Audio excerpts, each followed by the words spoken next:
যেখানেই রক্ষক হয়ে ওঠে ভক্ষক, সেখানেই ন্যায় বিচারের আশা থাকে না বললেই চলে। চোখের সামনে ঘটে যাওয়া অন্যায়ের একমাত্র সাক্ষী ছিল সে। কিন্তু সত্যি বলার মূল্য যদি হয় নিজের জীবন, তাহলে সে কি করবে? এই প্রশ্নটাই কনস্টেবল মীরা শর্মার জীবনের এক কঠিনতম পরীক্ষার জন্ম দিয়েছিল। তার সামনে ছিল আত্মমর্যাদা আর টিকে থাকার এক ভয়ঙ্কর দ্বন্দ্ব। দুপুরের সূর্য তখন আগুন ঝরাচ্ছিল, যেন আকাশ থেকে তেতে ওঠা কড়াইয়ের উত্তাপ সরাসরি পৃথিবীতে নেমে এসেছে।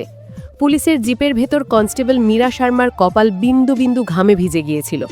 আর্দ্রতা আর উত্তাপ মিলেমিশে এক অস্বস্তিকর পরিবেশ তৈরি করেছিল। বাবার সৎ আদর্শকে পাথেয় করেই সে পুলিশ বাহিনীতে যোগ দিয়েছিল, বুক ভরা স্বপ্ন নিয়ে। ছোটবেলার থেকেই সে দেখে এসেছে তার বাবা কিভাবে সামান্য একজন হেড কনস্টেবল হয়েও অসামান্য সততা আর নিষ্ঠার সাথে নিজের দায়িত্ব পালন করতেন।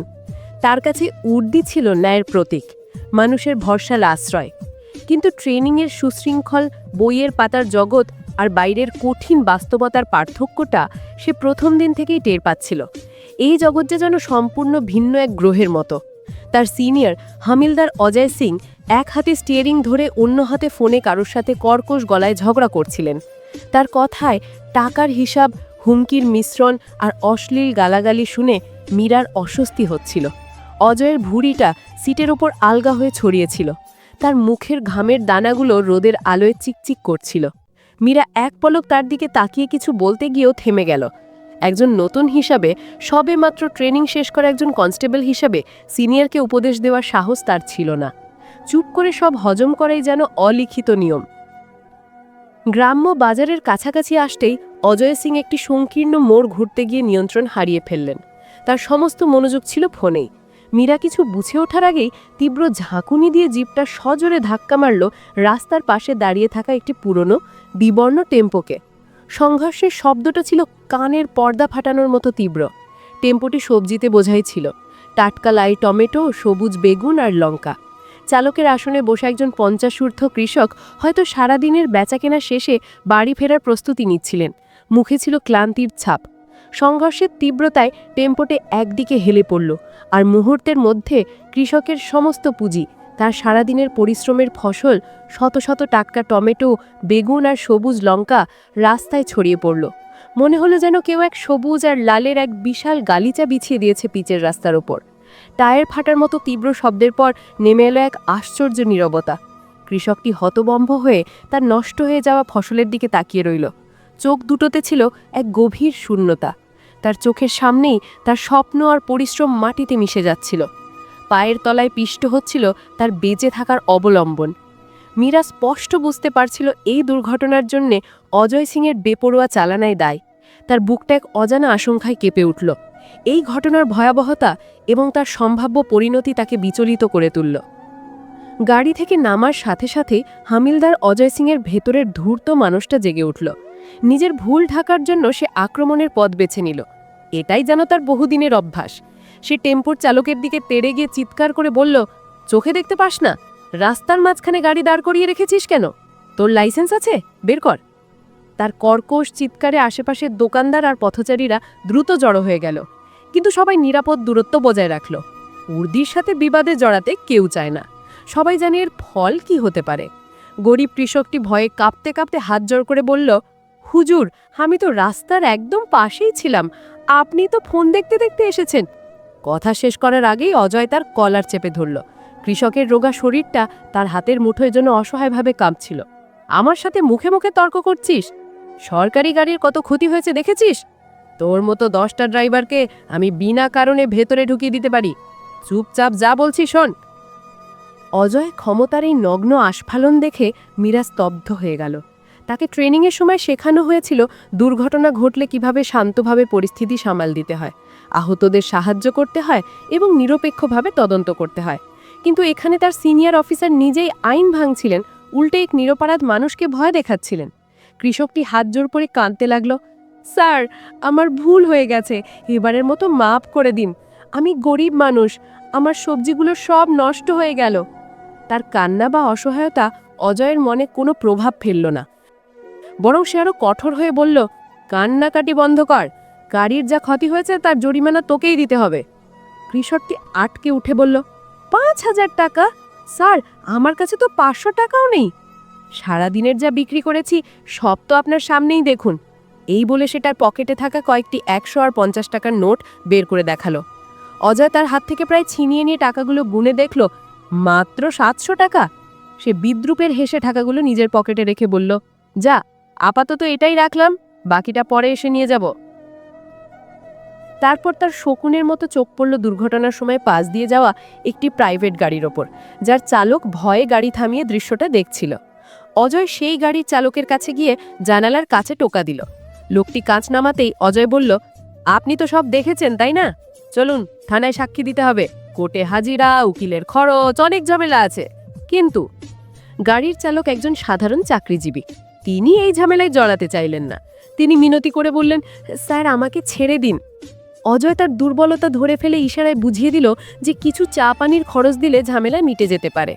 ভয়ে ভয়ে লোকটি তার মানিব্যাগ থেকে 1000 টাকার একটি নোট বের করে অজয়ের হাতে গুজে দিল। অজয় টাকাটা পকেটে রেখে তাকে চলে যাওয়ার ইশারা করল। মীরা চোখের সামনে এই নির্লজ্জ শোষণ দেখে বাকরুদ্ধ হয়ে গেছিল। তার মনে হচ্ছিল তার উর্দিটা লজ্জায় আর অপমানে ভারী হয়ে উঠেছে। কৃষকটি যখন ভাঙা মন নিয়ে তার নষ্ট সবজিগুলো জড়ো করার ব্যর্থ চেষ্টা করছিল, মীরা আর নিজেকে আটকে রাখতে পারল না। তার ভেতরের সৎ সত্তাটা বিদ্রোহ করে উঠল। সে অজয় সিংয়ের সামনে গিয়ে দাঁড়ালো এবং নিচু কিন্তু স্পষ্ট গলায় বলল, স্যার, আপনি যা করলেন তা ঠিক নয়, ভুলটা আমাদের ছিল। আর আপনি উল্টো ওই গরিব লোকটার থেকে টাকাও নিলেন এবং একজন সাক্ষীকেও ভয় দেখালেন। এটা আমাদের উর্দির অপমান। মীরার মুখে এমন সরাসরি কথা শুনে অজয় প্রথমে চমকে গেলেন, তারপর তার মুখটা রাগে লাল হয়ে উঠল। সে মীরাকে একপাশে টেনে নিয়ে হিস হিস করে বলল, তুই পাগল হয়ে গেছিস? নতুন এসেছিস, কিছুই জানিস না। এটাকেই বলে প্র্যাকটিক্যাল পুলিশিং। সিস্টেমের সাথে চলতে শেখ, নইলে হারিয়ে যাবি। আমি ভয় পাইনি, মীরা বলল। আমি এই সিস্টেমের অংশ হতে আসিনি স্যার, আমি এসেছিলাম আইন রক্ষা করতে। তার গলার দৃঢ়তা অজয়কে আরও ক্ষিপ্ত করে তুলল, কিন্তু আশেপাশের লোকের জন্য সে নিজেকে সংযত রাখল।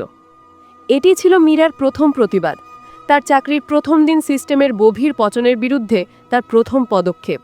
সে জানত এই প্রতিবাদের পরিণাম ভয়ঙ্কর হতে পারে, কিন্তু সে তার বিবেকের কাছে হেরে যেতে রাজি ছিল না। পেট্রোলিং শেষে থানায় ফেরার পথে জিপের ভেতর নেমে এলো এক অস্বস্তির ভারী নীরবতা। থানার গেটে পৌঁছতেই অজয় সিংয়ের মুখটা যেন আরও কঠিন হয়ে উঠল। থানায় পৌঁছে অজয় সিং মীরাকে তার কেবিনে ডেকে পাঠালেন। কেবিনের দরজা বন্ধ করার সাথে সাথে তার ভদ্রতার মুখোশটা খসে পড়ল। তার চোখে ফুটে উঠল হিংস্রতা। খুব সততা দেখাতে এসেছিস তাই না? বড় অফিসার হতে চাস? মনে রাখিস, তোর মতো 1000টা মেয়ে রোজ আসছে আর যাচ্ছে। তার গলায় ছিল স্পষ্ট হুমকি। সে একটা ফাইল বের করে বলল, তোর চাকরি এখনো পাকা হয়নি, প্রবেশনারি পিরিয়ডে আছিস। আমি শুধু একটা রিপোর্টে লিখে দেব যে তুই ডিউটিতে অমনোযোগী এবং সিনিয়রদের অবাধ্য। তোর ক্যারিয়ার শুরু হওয়ার আগেই শেষ হয়ে যাবে। তারপর সে আরও ব্যক্তিগত আক্রমণ শুরু করলো। মেয়েরা বড্ড আবেগপ্রবণ হয়, তাই তোদের দিয়ে শক্ত কাজ হয় না।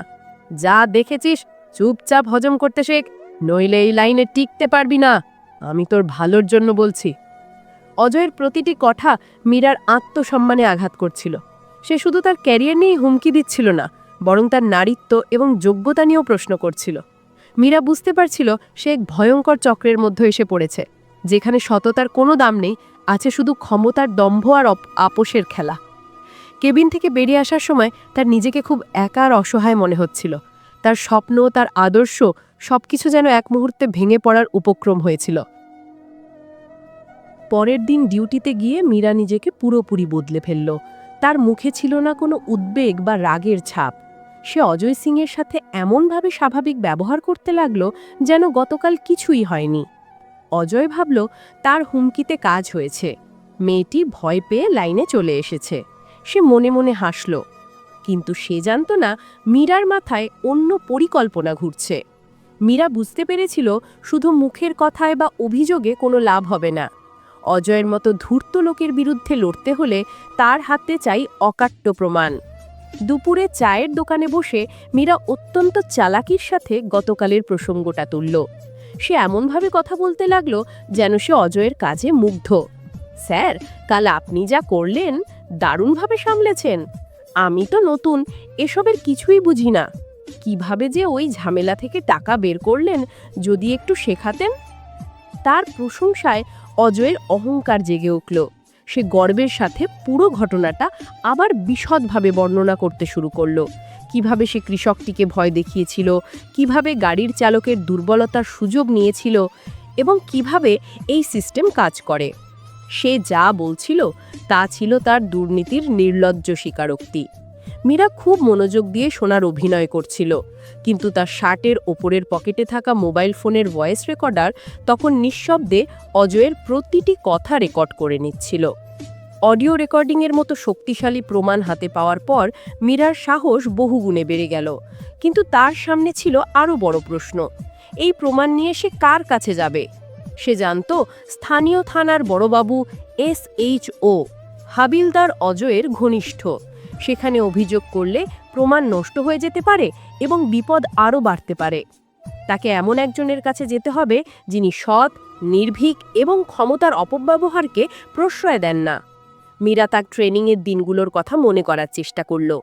তখন তাদের একাডেমিতে বিশেষ অতিথি হিসেবে এসেছিলেন জেলার ডিএসপি আরতি শর্মা।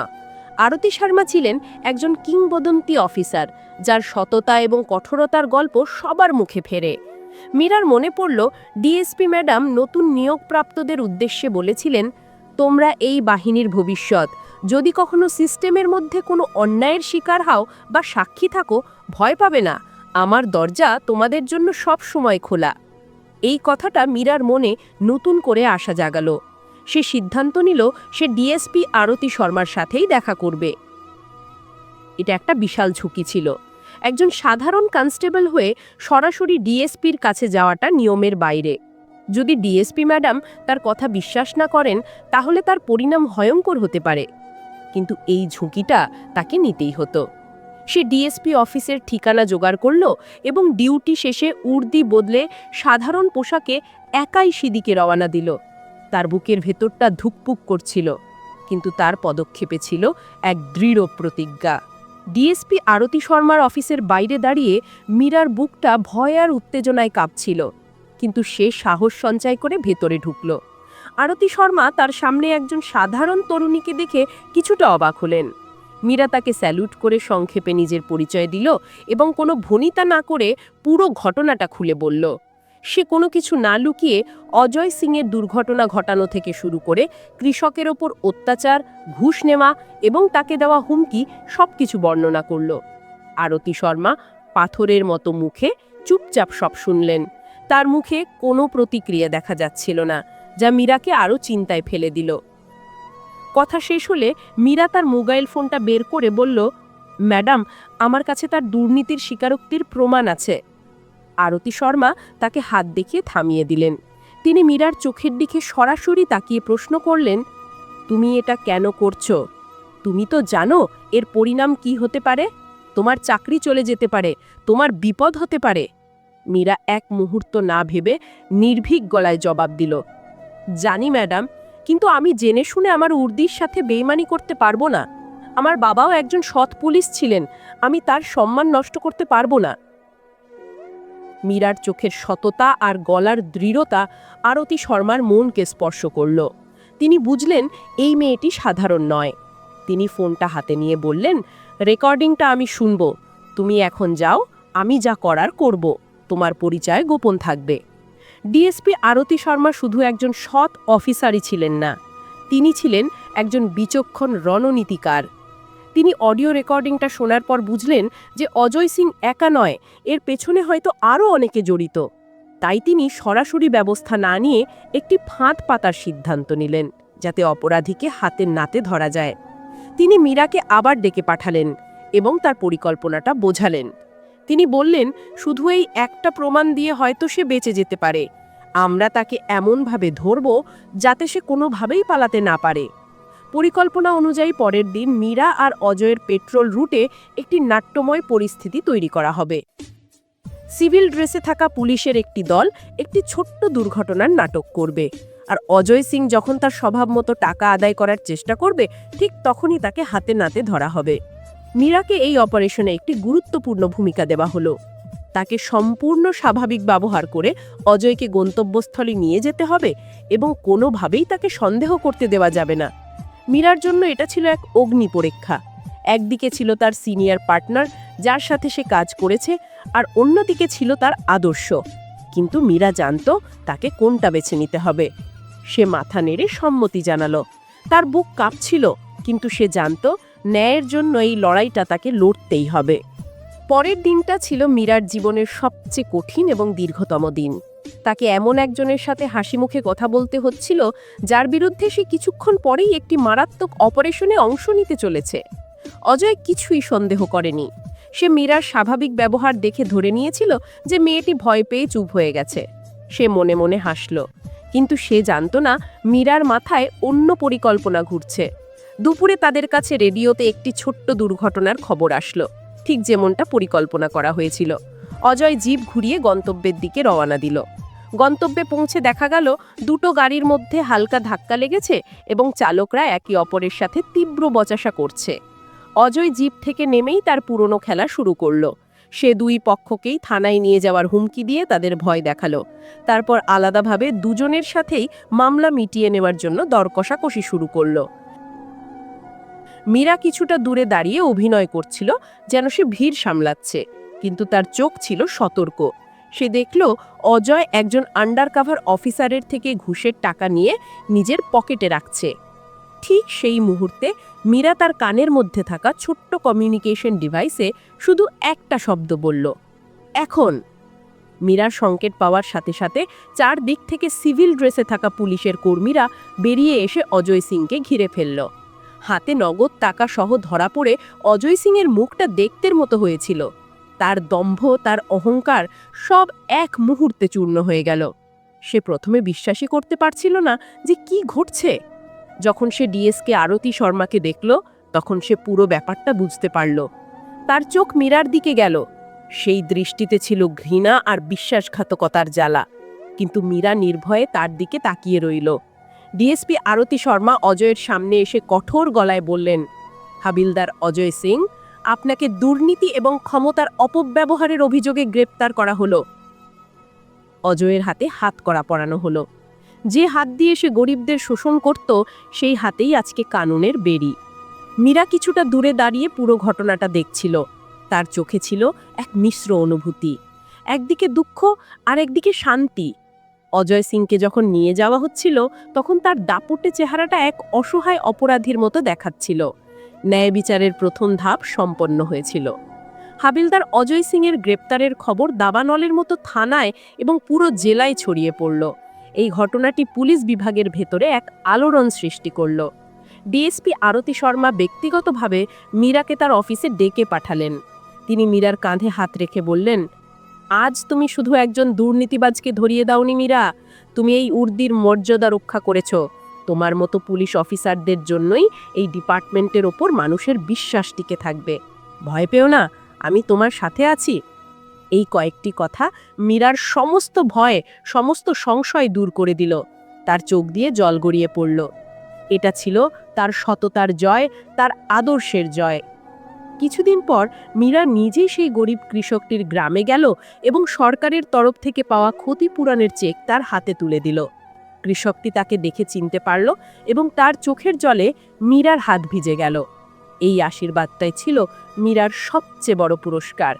মীরাকে তার সাহসিকতার জন্য পুরস্কৃত করা হলো এবং পুলিশ বিভাগে তাকে এক নতুন সম্মানের চোখে দেখা হতে লাগলো। সে বুঝতে পারল পথটা কঠিন হলেও সত্যের পথে চলার আনন্দই আলাদা। সে তার বাবার স্বপ্ন পূরণ করতে পেরেছিল। বন্ধুরা, ভিডিওটি যদি ভালো লাগে তাহলে অবশ্যই একটা লাইক করবেন।